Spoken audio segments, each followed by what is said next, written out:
Assalamualaikum dan selamat pagi kepada pensyarah perhubungan perindustrian Malaysia iaitu Puan Zaidah binti Sohaib. Saya Nur Farisha Arlinda binti Muhammad Isa dari DSM 5C akan membentangkan tentang tugasan individu 1 iaitu cerpen bertemakan mogok. Cerpen ini mengisahkan dua orang pekerja di sebuah syarikat kurier iaitu Hakim dan Daniel. Mereka merupakan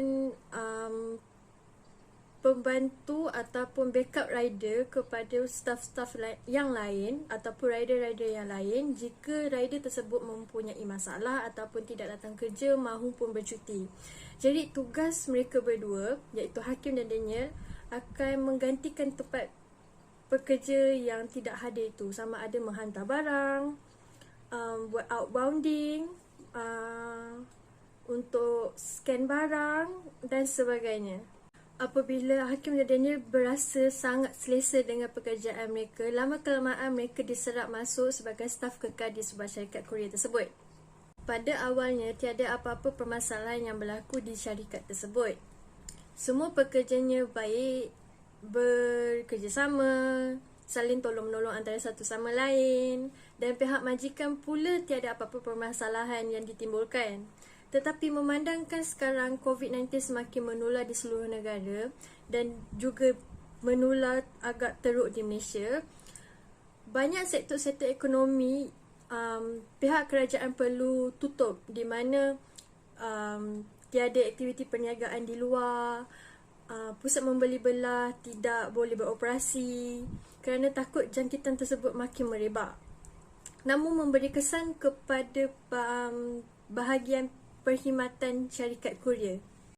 Apabila kerajaan telah memerintahkan tiada apa-apa pengoperasian daripada sektor ekonomi, mereka iaitu pelanggan akan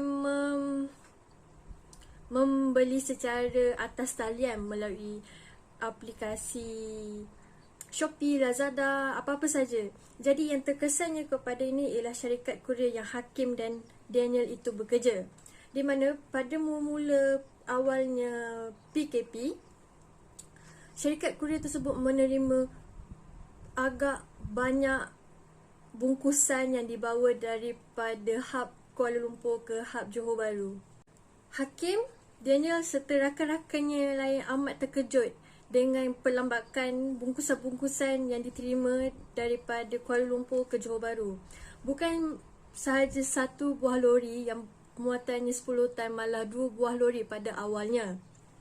Lama-kelamaan, jumlah bungkusan yang diterima makin lama makin bertambah, sehinggakan mereka terpaksa OT sehingga lewat malam untuk menyelesaikan setiap bungkusan yang sentiasa tiba dari merata-rata tempat, tidak kira dalam negeri ataupun luar negara. Lama-kelamaan, Hakim dan Daniel menganggap perkara tersebut merupakan seperti rutin harian mereka sebagai pekerja syarikat kurier tersebut. Setelah beberapa minggu mereka kerja lebih masa, berpenat lelah, tiba-tiba Daniel mendapat kabar angin yang menyatakan komisen mereka akan dipotong oleh pihak majikan. Jadi Daniel amat terkejut, tapi pada masa yang sama dia menganggap alah itu cuma setakat kabar angin, bukan betul. Tapi kemudiannya salah seorang rakannya memberitahu tentang perkara itu dan mengesahkan perkara itu memang benar. Pihak majikan akan memotong setiap komisen yang mereka dapat. Hakim yang mendengar daripada mulut koyum yang menyatakan perkara itu benar amat tidak puas hati kerana mereka telah berpenat lelah menyelesaikan setiap bungkusan yang sentiasa tiba. Tiba-tiba pihak majikan ingin memotong komisen mereka. Amat sangat tidak adil kepada mereka. Hakim terus menyuarakan pendapat dia, iaitu dia ingin membuat mogok. Tak apa, malam ni waktu OT kita buat mogok, ramai-ramai buat mogok, biar pihak majikan tahu yang kita ni tak layak kena potong komisen.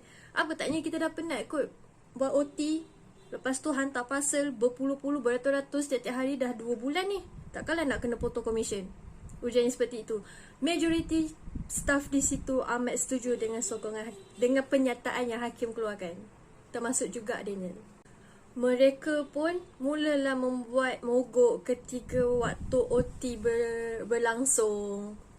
Ada yang sampai membaling-baling barang, ada yang sampai memaki, keluar kata-kata yang kesat, ada yang sampai pijak-pijak barang bungkusan yang seller hantar.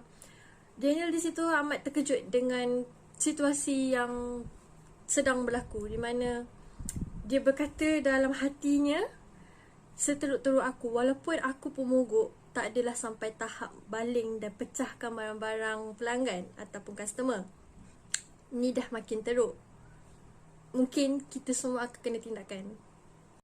Sesi mogok telah berlaku selama 7 hari berturut-turut tanpa henti yang dicetuskan oleh hakim sendiri.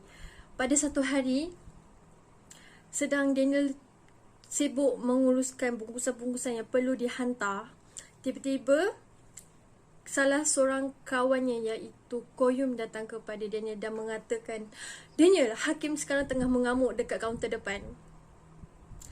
Daniel pada ketika itu amat terkejut. Mengapa pula dia perlu mengamuk, sedangkan di bahagian kaunter depan kami sebagai staff rider tidak perlu berada di situ, melainkan ada apa-apa arahan ataupun kerja yang perlu diselesaikan. Jadi Daniel pun bergegas kemudiannya suasana di kaunter hadapan amat kecoh dan amat berselerak, di mana kertas-kertas bertaburan di atas lantai. Ada juga yang sedang bergaduh antara satu sama lain. Hakim pula sedang bertekak dengan Encik Haris, merupakan salah seorang penyelia di situ, di mana mereka berdua mempunyai sifat yang sama, iaitu panas baran. Jadi pada masa itu Daniel mengarahkan hakim untuk berhenti daripada mencetuskan pergaduhan, dan kemudiannya Encik Haris menyatakan bahawa hari ini saya akan adakan meeting dengan pihak management. Jadi kamu semua boleh buat kerja masing-masing, tunggu arahan daripada Encik Lee, iaitu penyelia untuk bahagian staff rider. Kemudian mereka dan aku pun Daniel pun berlalu pergi menguruskan kerja mereka balik. Petang itu penyelia Daniel dan hakim iaitu Encik Lee datang berjumpa mereka semua dan menyatakan, mulai hari ini komisen kamu semua tidak akan dipotong lagi, tetapi malangnya ada beberapa staf di kalangan kamu akan dikenakan surat amaran kerana tindakan yang agak melulu. Jadi kemudiannya semua amat teruja dan gembira kerana komisen mereka tidak akan lagi dipotong. Tetapi berita yang buruk itu membuat tanda tanya siapakah yang akan mendapat surat amaran tersebut. 3 bulan kemudian, suasana di syarikat kurier tersebut semakin pulih dan semakin baik. Tiada lagi isu mogok antara pekerja, tiada lagi permasalahan antara pihak atasan dan staf. Semua melakukan pekerjaan dengan baik. Jadi Daniel dan hakim amat seronok ataupun amat bersyukur kerana suara mereka dan suara-suara staf yang lain, rakan seperjuangan mereka, telah didengari oleh pihak majikan. Dan Daniel dan hakim berharap isu-isu tersebut tidak akan lagi berlaku selepas ini. Sekian itu saja daripada saya. Terima kasih.